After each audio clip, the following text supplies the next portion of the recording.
आपके 7th house में सबसे हाईएस्ट पॉइंट मिला है, तो इसको हम 11th हाउस बना दें, क्योंकि इच्छा पूर्ति का हाउस को बना दें, क्योंकि सबसे ज़्यादा आपको प्राप्ति होगा। तो कौन से हाउस से काउंट करें, तो ये आपका 11th हाउस बनेगा। आपके जब 9th हाउस से मैं काउंट करूंगा 1 2 3 4 5 6 7 8 10 11, देखिए 9th हाउस से काउंट करते ही ये हाउस आपके 11th हाउस बन रहा है। इसका मतलब आप 9th हाउस में जब आ जाओगे, अब जब 9th हाउस रिलेटेड काम करोगे तो आपको सबसे ज़्यादा बेनिफिट मिलेगा। और इसके साथ साथ मैं अपने व्यूअर्स को बताना चाहता हूँ, अगर आप अपना बर्थ चार्ट एनालाइज करवाना चाहते हो, आप अगर चाहते हो कि आपका जो प्रॉब्लम वो मैं सॉल्व करूं, तो आप मेरे इस व्हाट्सएप नंबर पे आप अपना date of birth, time of birth, place of birth, आपका नेम, जेंडर, आपका सवाल लिख के भेज सकते हो। उस सवाल के ऊपर मैं एक डिटेल वीडियो बना के यूट्यूब में अपलोड कर दूंगा और उसका लिंक आपके साथ शेयर कर दूंगा, जिसके लिए मैं चार्ज करता हूँ 250 रुपीज़ ओनली पर चार्ट। आप 250 रुपीज़ मेरे इस यूपीआई नंबर पेमेंट करोगे या मेरे इस बैंक डिटेल में पेमेंट करोगे, उसका स्क्रीनशॉट भेजोगे, उसके बाद एक हफ्ते के अंदर आपको एनालिसिस मिल जाएगा। लेकिन आपको जो प्रॉब्लम है, आपको जो डाउट आपको लगता है, वो मुझसे बात करके सॉल्व हो सकता है। आपको मुझसे बात करना है तो आप क्या कर सकते हो, एक फ़ोन कॉल अपॉइंटमेंट बुक कर सकते हो, जिसके लिए मैं चार्ज करता हूँ 500 रुपीज़ ओनली। आप मुझसे बात करना चाहते हो तो 500 रुपीज़ आपको पे करना पड़ेगा। मेरे इस यूपीआई में पेमेंट करोगे या मेरे बैंक डिटेल में पेमेंट करोगे, उसका स्क्रीनशॉट भेजोगे, उसके बाद मैं आपको एक डेट एंड टाइम दे दूंगा, उस दौरान मैं आपसे बात करूंगा, ठीक है। और इसके साथ साथ अगर आपको ऐसा लगता है कि आपको फुल सपोर्ट चाहिए मुझसे, और full support means in the sense आपको यहाँ पे अष्टक वर्ग का भी सपोर्ट मिलेगा, हिट थ्योरी जो नेगेटिव हिट पॉजिटिव हिट हमारे कुंडली में पढ़ते हैं उसका भी सपोर्ट मिलेगा, उसके साथ एस्ट्रो वास्तु का भी सपोर्ट मिलेगा, साइकोलॉजिकल सपोर्ट मिलेगा, उसके बाद मेरा जो नक्षत्र त्रिपाप चार्ट है उस हिसाब से प्रेडिक्शन और सपोर्ट, फुल टू सपोर्ट मिलेगा। और यहाँ पे ना कि आप सिर्फ आपका ही चार्ट एनालिसिस होगा, यहाँ पे आपके फैमिली मेंबर का भी चार्ट एनालिसिस होगा, और आपके घर का वास्तु के साथ साथ आपके कुंडली के हिसाब से जो एस्ट्रो वास्तु बनता है, आपका पर्सनल वास्तु बनता है, उसका भी सपोर्ट मिलेगा। तो ये है ना बहुत अच्छा ऑफर। तो इसके लिए आपको क्या करना पड़ेगा, आपको एक प्राइम मेंबरशिप लेना पड़ेगा 1 साल के लिए। पूरा 1 साल के लिए वो सपोर्ट आपको मिलने वाला है। सोचिए, जो एक बार के लिए जो लोग चार्ज करते हैं वो मैं आपको 1 साल के लिए दे रहा हूँ ओनली 25,300 रुपीज़। आप मेरे इस यूपीआई नंबर पेमेंट करोगे या मैं इस बैंक डिटेल में पेमेंट करोगे, उसका स्क्रीनशॉट भेजोगे, उसके बाद आपको मैं प्रीमियम ग्रुप में ऐड कर दूंगा। उसके बाद आपको 1 साल के लिए फुल सपोर्ट मिलेगा। आप कभी भी मुझसे बात कर सकते हो, फ़ोन कॉल में बात कर सकते हो, कभी भी प्रॉब्लम कोई डिस्टर्ब हो रहा है उसका उपाय आप ले सकते हो मुझसे। पूरा 1 साल के लिए मुझसे सपोर्ट मिलते रहेगा। लेकिन सैटरडे और संडे क्लोज रहता है, उस दिन मैं अपना ऑफिस बंद रखता हूँ। बाकी 5 दिन, हफ्ते के 5 दिन आपको फुल सपोर्ट मिलेगा। इसके साथ साथ अगर आपका कुंडली अगर गलत बना हो या आपके बर्थ टाइम जो सही नहीं है, आपको पता नहीं है कि बर्थ टाइम क्या है, तो अपना बर्थ टाइम रेक्टिफिकेशन कर सकते हो मुझसे, जिसके लिए मैं चार्ज करता हूँ 2,100 rupees, 2,100 rupees. That means 2,100 rupees आप मेरे यूपीआई नंबर पर पेमेंट करोगे या मेरे बैंक डिटेल में पेमेंट करोगे। उसके बाद अपना डिटेल्स भेजोगे, मैं आपका जो बर्थ टाइम है उसको मैं रेक्टिफाई करके दूंगा, सही करके दूंगा, और उसके बाद आपको एक्यूरेट एंड परफेक्ट रिजल्ट मिलेगा आपके कुंडली के हिसाब से, आपके लाइफ को और बेहतर बनाने के लिए। तो बहुत सारों को मैं देखता हूँ कि उन लोगों का कुंडली बहुत गलत बना होता है या बर्थ टाइम रेक्टिफाई नहीं करा होता है। तो बर्थ टाइम अगर रेक्टिफाई करना है तो आप मुझसे जुड़ सकते हो ओनली 2,100 रुपीज़ पेमेंट करके, ठीक है। और इसके साथ साथ मैं आपको बताना चाहता हूँ, आप देख सकते हो ये मेरा ई बुक है एस्ट्रोलॉजी एंड डिजीज़। ये मैंने बीमारी के ऊपर लिखा है कि कौन से हाउस इफेक्ट हो तो बैड इफेक्ट के अंडर हो तो आपको कौन सा बीमारी हो सकता है, कौन सा प्लेनेट आप खराब हो तो आपको क्या बीमारी हो सकता है, फिर उसको कैसे ठीक कर सकते हैं, कैसे 6th हाउस लॉर्ड आपको बीमारी दे सकता है, किस टाइप का बीमारी दे सकता है और उसको कैसे ठीक कर सकती हो, टोटली यहाँ पे लिख के रखा है। ये बहुत ही यूज़फुल ई बुक है। जो एस्ट्रोलॉजर बनना चाहता है या जो नॉर्मली अपना एस्ट्रोलॉजी, अपना खुद का एस्ट्रोलॉजी खुद करता है या तो वो देखना चाहता है, तो आप इसको यूज़ करके आप अपना जो हेल्थ है उसे ठीक कर सकते हो। इसका जो लिंक है मैंने डिस्क्रिप्शन बॉक्स में देके रखा है, उसका PDF आप ले सकते हो, लेकिन ये पासवर्ड प्रोटेक्टेड है। इसके लिए आपको मात्र पेमेंट करना पड़ेगा 99 रुपीज़ ओनली। आप मेरे इस बैंक डिटेल में पेमेंट करोगे, उसका स्क्रीनशॉट भेजोगे, उसके बाद मैं आपको पासवर्ड दे दूंगा। उसके बाद आप इस ई बुक को यूज़ कर सकते हो। जैसे कि आप देख सकते हो ये जो हाउस है, हर हाउस कुछ ना कुछ बॉडी पार्ट को रिप्रेजेंट करते हैं। ऐसे ही अगर किसी ना किसी हाउस में कोई ना कोई प्लेनेट का नेगेटिव हिट होगा तो आपको उस बॉडी पार्ट में प्रॉब्लम होगा, तो आप उस नेगेटिव हिट को सही कर सकते हो इस ई बुक को पढ़ के। तो अभी जल्द से जल्द आप इस ई बुक को पढ़ो और आपको आज नया डायमेंशन मिलने वाला है जो शायद ही आपको पहले का भी पता चला होगा। इसमें बहुत अच्छा अच्छा टॉपिक के ऊपर डिस्कस करके रखा, आप इसी बुक को ले सकते हो। ये है नक्षत्र त्रिपाप चार्ट। क्या आपको पता है, इस चार्ट की मदद से आप अपना साल कैसा गुजरेगा ये देख सकते हो। ये देख सकते हो नक्षत्र लिखा हुआ, अश्विनी नक्षत्र, ऐसे 27 से 27 नक्षत्र दिया रखा है। आप अपने नक्षत्र को देख लो, उसके बाद आपका जो एज है, ठीक है, जो आपका एज है वो देख लो, लेकिन यहाँ पे रनिंग एज को देखना है। मान लीजिए आपका एज 26 है और 26 कंप्लीट हो गया, तो कंप्लीट एज को नहीं पकड़ेंगे, जो रनिंग है 27 रनिंग, तो उस रनिंग एज को हम यहाँ पे पकड़ेंगे। अब रनिंग एज को पकड़ना, उसके बाद देखना वो एज, यहाँ पे सब एज लिखा हुआ है, देख सकते हो ये सब एज लिखा हुआ है पूरा। तो आप देखना आपका जो एज है वो निकाल लेना रनिंग एज को, उसके अंडर कौन सा 3 प्लेनेट का रूल होता है देख लो, यहाँ पे लिख के रखा है। यहाँ पे अगर नैसर्गिक शुभ प्लेनेट का अगर रूल हो तो वो साल आपके लिए अच्छा होगा, और अगर नैसर्गिक पापी प्लेनेट का रूल हो तो उस साल आपके लिए बहुत खराब जाएगा। यहाँ पे अगर तीनों के तीनों, जैसे कि यहाँ पे देख सकते हो त्रिपाप, केतु, राहु, केतु, मतलब यहाँ पे तीनों के तीनों पापी प्लेनेट का रूल है, तो ये साल बहुत खराब जाएगा। रेमेडी बहुत आवश्यक है, तो इस चार्ट तो आपके पास होना ही चाहिए। मान लीजिए आपने शादी के लिए अपना कुंडली मिलान कर ली, आपने डेट भी सिलेक्ट कर लिया, सब कुछ सही है, लेकिन ये नक्षत्र त्रिपाप चार्ट अगर उस साल आपका एज में त्रिपाप दिखा रहा है, तो उस साल अगर आप शादी भी करोगे तो वो आपको तकलीफ देगा ही। ये बहुत स्ट्रॉन्ग रिजल्ट देते हैं ये चार्ट। आपको अगर दशा देखना भी ना आता हो, कुछ इशू नहीं है, इस चार्ट को ही आप अगर फॉलो कर लोगे, आपका सारा का सारा काम हो जाएगा। तो इस चार्ट को आप अवेल कर सकते हो, इसका डिस्क्रिप्शन बॉक्स में मैंने लिंक देख के रखा है, उसका स्क्रीनशॉट, सॉरी इसके लिए मैं चार्ज करता हूँ 111 रुपीज़। आप मेरे यूपीआई नंबर पेमेंट करोगे, उसका स्क्रीनशॉट भेजोगे, उसके बाद मैं आपको ये पासवर्ड दे दूंगा, और उसके बाद आप इस चार्ट को यूज़ कर सकते हो, ठीक है। तो अभी आते हैं इस चार्ट एनालिसिस के ऊपर। मैंने जो मैसेज लिख के भेजा है, मुझे देखकर बहुत दुख हो रहा है कि आपने इतना तकलीफ सह रहे हो।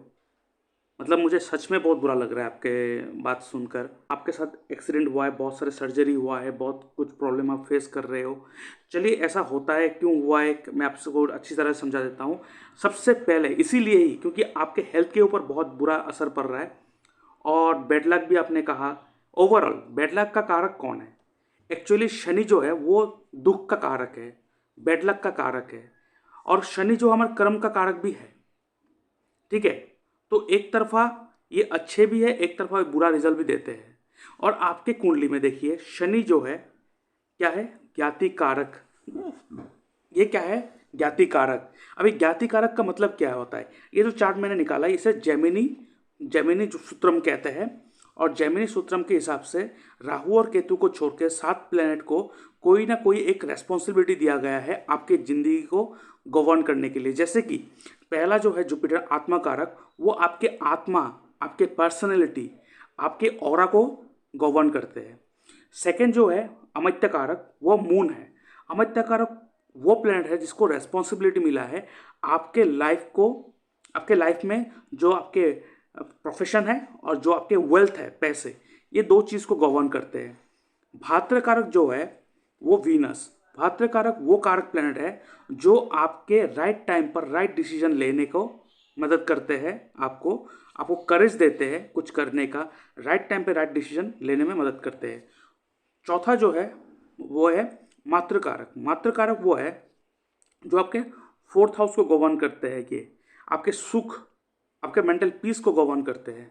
वैसे ही 5th जो है मर्क्यूरी, पुत्र कारक, ये आपके 5th हाउस को गवर्न करते हैं, आपके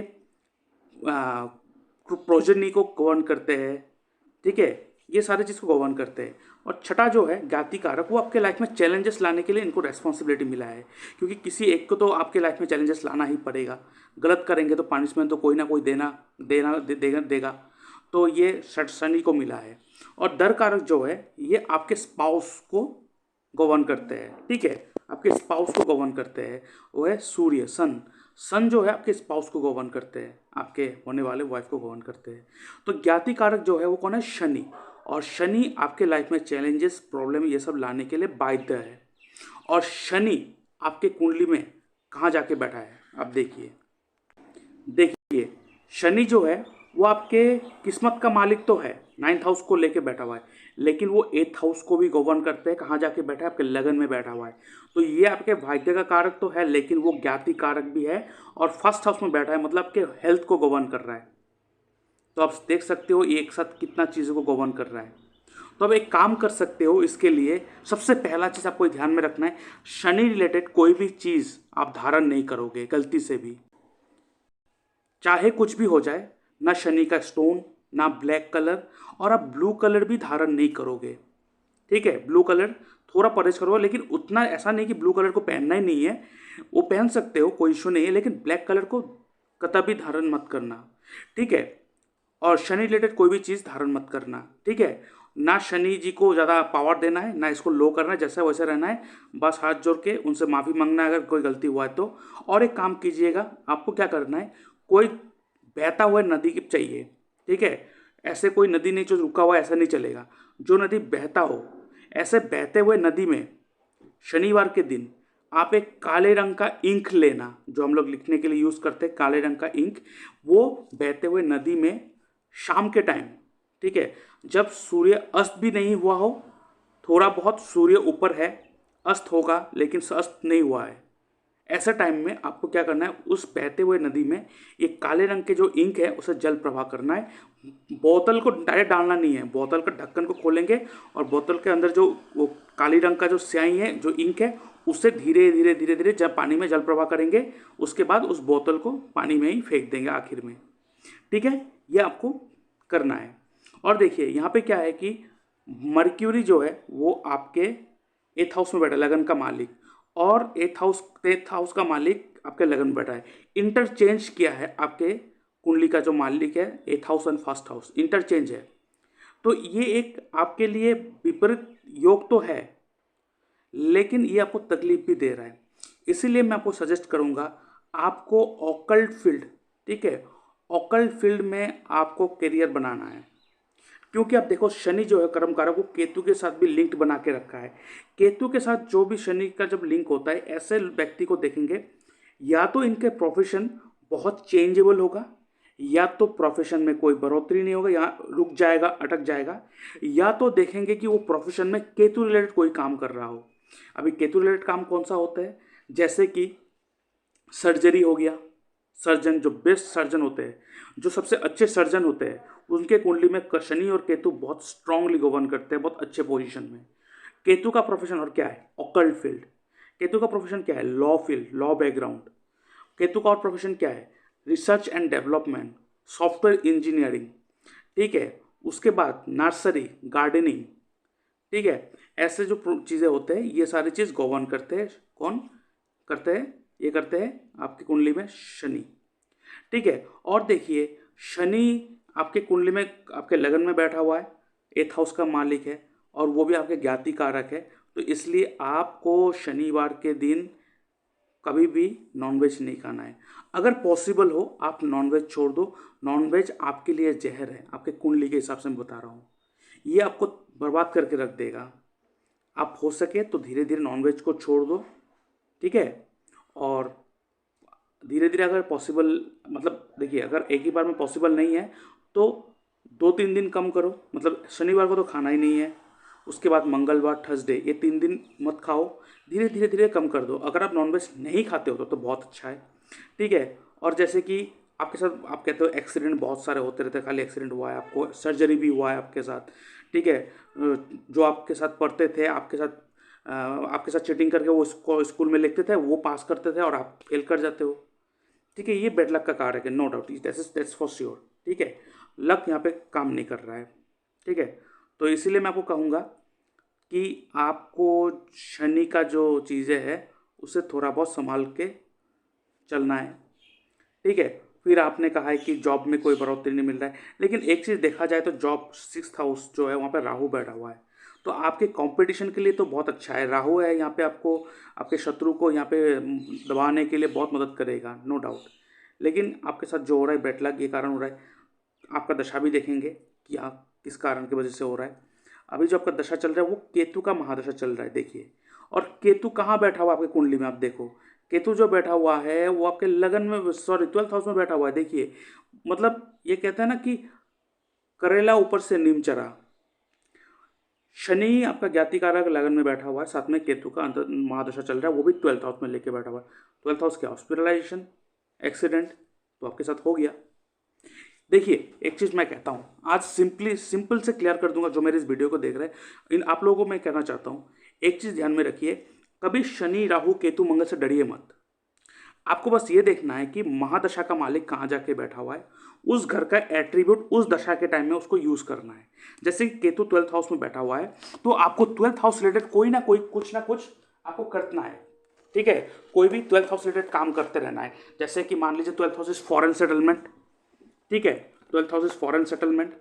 उसके बाद 12th हाउस क्या है, डोनेशन, कॉन्टिन्यूअस डोनेशन।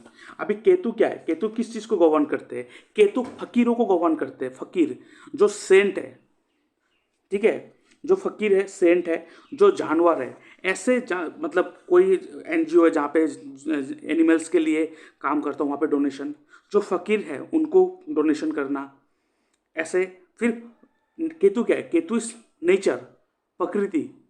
तो नेचर को बचाने के लिए आप वहाँ पे मदद कर रहे हो, कुछ ना कुछ डोनेशन करना। ठीक है, तो फिर 12th हाउस क्या है, तो 12th house is medical, nursery. ठीक है, तो ये होता है। तो अगर आप किसी को मेडिसिन दान कर देना, ठीक है, किसी को मतलब डोनेशन करना जो केतु रिलेटेड हो। ठीक है, और देखिए जब भी कोई महादशा का प्लेनेट 12th हाउस रिप्रेजेंट कर रहा हो, आपको सिंपली एक चीज़ करना है, क्योंकि 12th हाउस हॉस्पिटलाइजेशन या तो कोर्ट केस या तो आपके इसको दिखाता है, जेल यात्रा को दिखाते हैं। तो ऐसे मैं कहूँगा कि जब भी कभी 12th हाउस का आपका हॉस्पिटल 12th हाउस का आपका दशा चल रहा हो, आप कुछ नहीं करना। आप क्या करो, हॉस्पिटल में जाओ, आधा घंटा रुको, वहाँ पे कोई ब्लड टेस्ट करके आओ या तो ब्लड डोनेट करके आओ, तो 12th हाउस सेटिस्फाई हो जाएगा। तो आपको एक चीज़ ध्यान में रखना है, कोई भी निगेटिव कॉम्बिनेशन पॉजिटिव कॉम्बिनेशन नहीं है, उस कॉम्बिनेशंस को यूज़ करना होता है हमें। ठीक है, उस कॉम्बिनेशंस को हमें यूज़ करना होता है। तो आप तो एक्सीडेंट हो गया, हॉस्पिटल में हो, तो देखिए 12th हाउस फुलफिल हो ही है। तो इसीलिए आपको ध्यान में ये चीज़ रखना होता है। तो आप थोड़ा बहुत डोनेशन करो, ये करो, आपको मदद मिलेगा, नो डाउट। और आपका जो अंतर्दशा चल रहा है वो चल रहा है मार्स, मंगल का। और मंगल जो आपकी कुंडली में बैठा हुआ है, देखिए वो है आपके 6th हाउस का मालिक और 11th हाउस का मालिक। ये देखिए आपके इस समय 6th और 12th का रिलेशन बन रहा है, ये बहुत ही खराब है। महादशा में 6th और 12th का रिलेशन होना हॉस्पिटलाइजेशन या तो जेल यात्रा करवाता ही है। और 8th और 12th का अगर कहीं से कनेक्शन बन रहा हो, तो ये आपको एक्सीडेंट से लेके और बुरी चीज़ें आपको दिखा सकता है। तो इस जगह पे रेमेडी करना या तो उसका डोनेशन करना बहुत ज़रूरी होता है। ठीक है, चलिए आपके साथ जो हो गया तो अभी क्या कहेंगे, बस आप एक काम कीजिए, आप एक काम कीजिए, सबसे पहले डोनेशन कीजिए, केतु रिलेटेड कोई भी चीज़ें, मेडिकल का सामान, मेडिसिन डोनेट कीजिए। ठीक है, ऐसे कुछ डोनेशन कीजिए। और आप एक काम कीजिएगा, आप मंगलवार के दिन हनुमान मंदिर में जाइए और वहाँ पे आप पूजा दे के आइए, और लाल रंग के जो वस्त्र होते हैं, लाल रंग के वस्त्र वो पंडित जी को दे के चढ़ाइए। और वहाँ पे आप पान लेके जाइए, 9 पीस पान। फल उल लेके जाइए, फूल ले जाइए, वो आपके ऊपर है, लेकिन वहाँ पे पान लेके जाना है, 9 पीस पान लेके जाना है। ठीक है, वहाँ पे चढ़ाना है हनुमान जी के मंदिर पे। और वहाँ पे आपको 9 दिए लेके जाना है, और उस दिए में सरसों का तेल होना चाहिए। ठीक है, और अगरबत्ती नहीं लेके जाएंगे, आप वहाँ पे धूप जलाएंगे। ठीक है, ये करेंगे, आपको बहुत बेनिफिट मिलेगा। ठीक है, और यहाँ पे देखिए आपके ये तो है, उसके साथ मैं आपका केपी चार्ट देखता हूँ। देखिए ये रहा आपका केपी चार्ट। मैंने आपको कहा प्रोफेशन में आप ऑकल्ट फील्ड को चूज़ कीजिए। ठीक है, सबसे पहले मैंने कहा ऑकल्ट फील्ड को चूज़ कीजिए आप। ठीक है, तो उसके साथ साथ सबसे इंपॉर्टेंट चीज़ क्या है, 10th हाउस प्रोफेशन के लिए। आप देख सकते हो 10th हाउस ये रहा। और 10th हाउस का सबलॉट कौन है, आपको पता है, सबलॉट उस घर का रिजल्ट देते हैं। सबलॉट कौन है, जुपिटर। और जुपिटर का नक्षत्र लॉर्ड कौन है, जुपिटर। अभी जुपिटर आपके कुंडली में कौन से हाउस में बैठा हुआ है, जुपिटर आपके कुंडली में 9th हाउस में बैठा हुआ है। तो इसका मतलब आपको 9th हाउस रिलेटेड कोई काम करना है अपने प्रोफेशन में। 9th हाउस का झलक या तो 9th हाउस का यहाँ पे असर होना चाहिए। अभी 9th हाउस का प्रोफेशन क्या होता है, 9th हाउस रिलेटेड जो प्रोफेशन होते हैं वो होते हैं टीचिंग या तो टीचिंग रिलेटेड कोई भी काम, टीचर प्रोफेसर जो हो गए, कंसल्टेंसी का सर्विस। तो कंसल्टेंसी का सर्विस, उसके साथ साथ ट्रैवल एजेंट का भी काम कर सकते हो, ट्रैवलिंग का भी। ठीक है। और ये देखिए, ये चीज़ आपके कुंडली में वो रहना ही पड़ेगा, तब जाके आपको वो बेनिफिट मिलेगा। ठीक है। अभी और एक चीज़ आपको प्रूफ करवा, देखिए ये प्रूफ अभी हो जाएगा। देखिए मैंने कहा टीचिंग, कंसल्टेंसी सर्विस, ये सब होना चाहिए। देखिए शनि क्या है, शनि हमारे कुंडली में कर्म कारक होते हैं। शनि के त्रिकोण में कौन बैठा हुआ है, देखिए यहाँ पे कोई भी नहीं है। यहाँ पे देखिए कौन है, वीनस, मून, सन, जुपिटर, और साथ में यहाँ पे केतु का भी लिंकेज है क्योंकि आस पड़ोस बैठा हुआ है। मून क्या है, change of place and travelling. ठीक है, इसलिए मैंने कहा ट्रैवलिंग रिलेटेड कोई भी काम कर सकते हो। ठीक है। सन क्या है, सन, सन कोई भी गवर्नमेंट रिलेटेड काम। ठीक है। जुपिटर क्या है, जुपिटर हो गया टीचिंग, और उसके साथ साथ वीनस है। वीनस क्या है, वीनस इज ए संजीवनी बूटी, आपको पता है। दैट मीन्स मून क्या है, मेडिकल, मून क्या है, मेडिसिन। केतु क्या है, हीलिंग, मेडिसिन को दिखाते हैं। वीनस क्या है, वीनस कोई लग्जरी गुड हो गया, साथ में साथ संजीवनी बूटी को भी दिखाते हैं। और 9th हाउस कंसल्टेंसी सर्विस को कहते हैं। तो इसीलिए मैं आपको सजेस्ट करूंगा आपको ऑकल्ट का कोई भी सब्जेक्ट पढ़े। ठीक है, चाहे एस्ट्रोलॉजी हो चाहे न्यूमरोलॉजी हो। न्यूमरोलॉजी मैं सजेस्ट नहीं करूंगा, ठीक है, क्योंकि हमारे जो एंशियंट साइंस है वो एस्ट्रोलॉजी एंड वास्तु है, परफेक्ट साइंस असर करते हैं। ठीक है, तो ये असर करते हैं नो डाउट। तो आप ये सीखिए और इसको एज ए प्रोफेशन कीजिए। या तो आप टीचिंग भी कर सकते हो, टीचिंग प्रोफेशन में भी जा सकते हो। ठीक है, तो आपको चूज बहुत अच्छा करेगा। और जब इतना प्रॉब्लम आते हैं लाइफ में कि आप कुछ भी उपाय कर रहे हो फिर भी नहीं हो रहा है, तो इसका मतलब ये क्लियर केस ऑफ वास्तु का होता है। ठीक है, क्योंकि एस्ट्रोलॉजिकली उपाय करोगे तो आपको सहारा, आपको सपोर्ट मिलेगा, लेकिन अगर घर का वास्तु ठीक ना हो तो घर का एनर्जी डिसबैलेंस रहेगा। और जहाँ पे एनर्जी डिसबैलेंस रहेगा सबसे पहले वो हमारे माइंड को अफेक्ट करते हैं। और उस माइंड के जो एनर्जी है या हमारे बॉडी के जो ऑरा है वो जब डगमगा जाते हैं, वो जब नेगेटिव हो जाते हैं, तब भी हमारे लाइफ में नेगेटिव चीज़ें अट्रैक्ट होने लगते हैं। तो मैं आपको कहूँगा अपने घर का वास्तु भी चेक करा लीजिएगा एक बार। आप मुझसे कांटेक्ट कर सकते हो उसके लिए, नो डाउट। ठीक है, उसके लिए आप मुझसे कांटेक्ट कर सकते हो, लेकिन एज ए प्रोफेशन आप ये कर सकते हो। और देखिए आपके कुंडली में मर्क्यूरी रेट्रो होके बैठा हुआ है, शनि रेट्रो होके बैठा हुआ है। ठीक है, और मर्क्यूरी रेट्रो आपके 8th हाउस में होके बैठा हुआ है, शनि रेट्रो आपके लगन में होके बैठा हुआ है। तो इसका मतलब क्या है कि रेट्रो जो प्लेनेट होता है वो अपने जिस हाउस में बैठ के रेट्रो होगा, उस घर का एनर्जी, उस घर का जो रिजल्ट है वो देने में ज़्यादा कोशिश करेगा। तो यहाँ पे शनि जो है आपके लगन, आपके खुद के अपीयरेंस में वो प्रभाव डालना चाहता है। तो ये आप अपने इमेज को बिल्ड करो। ठीक है, अपने इमेज को बिल्ड करो और 8th हाउस के जो भी काम है उसको इन्वॉल्व करो। 8th हाउस क्या है, कोई भी टेक्निकल, कोई भी मैकेनिकल, मैन्युफैक्चरिंग। ठीक है, और 8th हाउस ऑकल्ट को भी दिखाते हैं, 8th हाउस ऑकल्ट को दिखाते हैं। और 8th house taxation and auditing को भी दिखाते हैं। ठीक है, तो 9th हाउस क्या बोला था मैंने, प्रोफेशन, कंसल्टेंसी। तो आप टैक्सेशन एंड ऑडिटिंग को भी एज ए प्रोफेशन लेते हो, वही कंसल्टेंसी का काम करते हैं। आप कोई ऑकल्ट फील्ड को भी चूज कर सकते हो, आप काम कर सकते हैं ये। ठीक है, तो ये आप करो, आपको देखना बहुत जल्द अच्छा रिजल्ट मिलेगा। और एक मैं कहूँगा, आप बहुत अच्छे योगा ट्रेनर भी बन सकते हो। ठीक है, आप बहुत अच्छे योगा ट्रेनर भी बन सकते हो। और साथ में मैं कहूँगा और एक प्रोफेशन है जो बेस्ट सुइटेबल होगा आपके लिए, दैट इज फार्मास्यूटिकल बिजनेस। ठीक है, आप फार्मास्यूटिकल बिजनेस में भी आप आगे बढ़ सकते हो, करके देखो, आपको बहुत अच्छा रिजल्ट मिलेगा, नो डाउट। ठीक है, तो मैंने बहुत सारी चीज़ें मैंने आपको गाइड किया है, उस चीज़ के ऊपर आप थोड़ा अपने ये देखिए कि आप क्या क्या कर सकते हो, उसमें से कौन सा सूटेबल है वो चूज़ करो और करो, देखेंगे आपको सच में बहुत अच्छा रिजल्ट मिलेगा, नो डाउट। ठीक है, और जैसे कि आपका नक्षत्र त्रिपाप चार्ट भी मैं एक बार देख लेता हूँ। ठीक है, जैसे कि आपका जो अभी जो एज है दैट इज़ 1975 आपका ईयर है, 1975। ठीक है, और फिलहाल जो आपका एज है दैट इज़ 49 आपका क्लियर है, 50 चल रहा है। ठीक है, और आपका जो नक्षत्र है दैट इज पूर्व भाद्र आपका नक्षत्र है। देखिए यह है नक्षत्र चार्ट और पूर्व भाद्र आपका नक्षत्र है। और आपका जो रनिंग एज, यहाँ पे हमें रनिंग एज को देखना होता है, 50 और ये रहा आपका 50। ठीक है, देखिए ये जो नक्षत्र चार्ट है मैं अपने व्यूअर्स को कहना चाहता हूँ, ये नक्षत्र चार्ट क्या होता है, आपके नक्षत्र में हर साल जिस दिन आपका बर्थडे स्टार्ट होगा उस दिन से लेके पूरे एक साल कोई 3 प्लैनेट रूल करेगा। क्या तो वहाँ पे नैसर्गिक पापी प्लैनेट का रूल होगा या तो नैसर्गिक शुभ प्लैनेट का रूल होगा। अगर वहाँ पापी प्लैनेट का रूल होगा तो आपके साथ प्रॉब्लम बहुत होगा।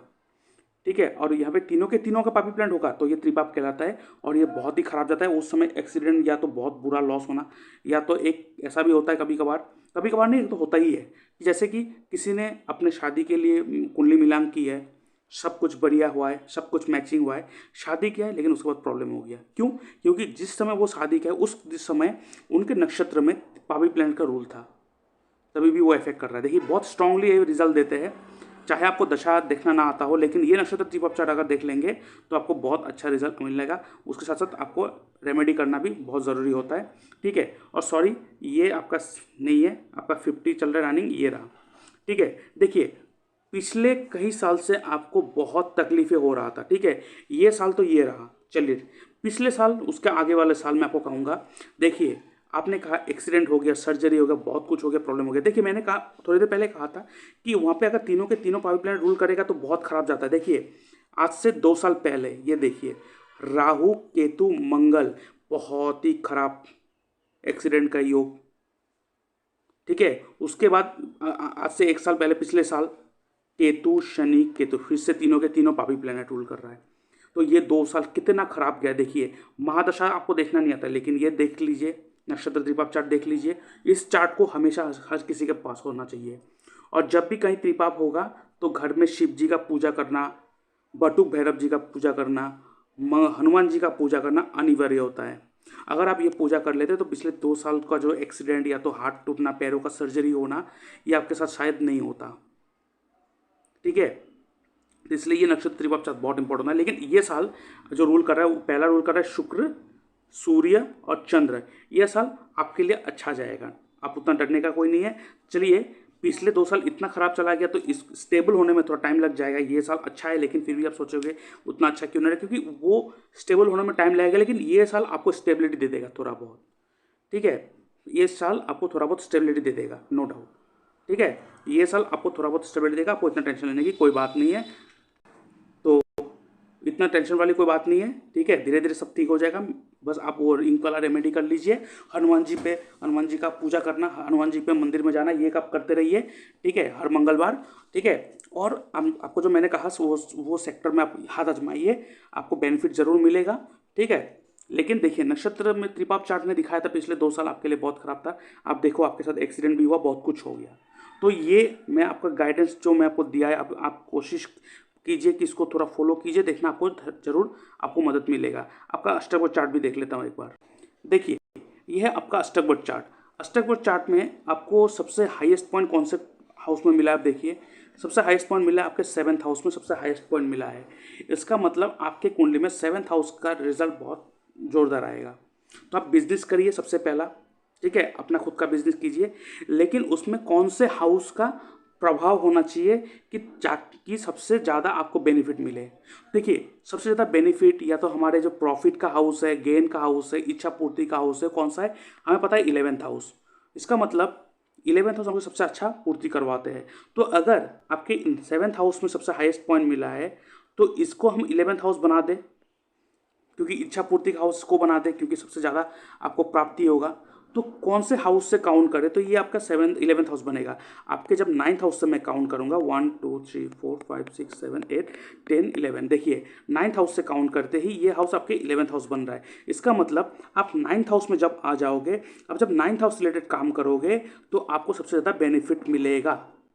आप मैसेज में खुद ही लिखे थे कि इतने सारे प्लेनेट 9th हाउस में बैठा है फिर भी 9th हाउस काम नहीं कर रहा है। देखिए प्लेनेट उस हाउस में बैठना मतलब उस हाउस का काम करना नहीं होता है। उसका मतलब ये होता है कि हमें देखना होता है कौन सा हाउस सबसे ज़्यादा स्ट्रांगली गवर्न कर रहा है, उस हाउस का काम करना पड़ता है, फिर जाके रिजल्ट आपको मिलेगा। इसका मतलब आप 9th हाउस में आ जाओ, यहाँ पे मात्र 19 रुपये का काम करोगे और आपको 38 रुपीज़ का प्राप्ति होगा। और 9th हाउस का काम क्या है? Consultancy service, higher learning, teaching, travel, teacher, lecturer. ठीक है, उसके बाद आपके फादर को दिखाते, पितरों को दिखाते, अपने कल्चर को दिखाते, धर्म को दिखाते, धर्म रिलेटेड काम कीजिए, धर्म प्रचारक काम कीजिए, ठीक है, ऐसा कुछ काम कीजिए तो जाके आपको बहुत ज़्यादा बेनिफिट मिलेगा। और साथ में मैंने बहुत सारे सेक्टर को भी आपको डिनोट किया है, आप करो, क्योंकि 9th हाउस जो है वो एक तरह से मेडिकल तो नहीं, इस तरह से संजीवनी बूटी को भी दिखाते हैं, तो आप उस रिलेटेड प्रोडक्ट में भी अगर डील करोगे ना, आपको बहुत सारा बेनिफिट मिलेगा। ठीक है, अभी के लिए इतना, थैंक यू, बाय बाय, ओम नमः शिवाय।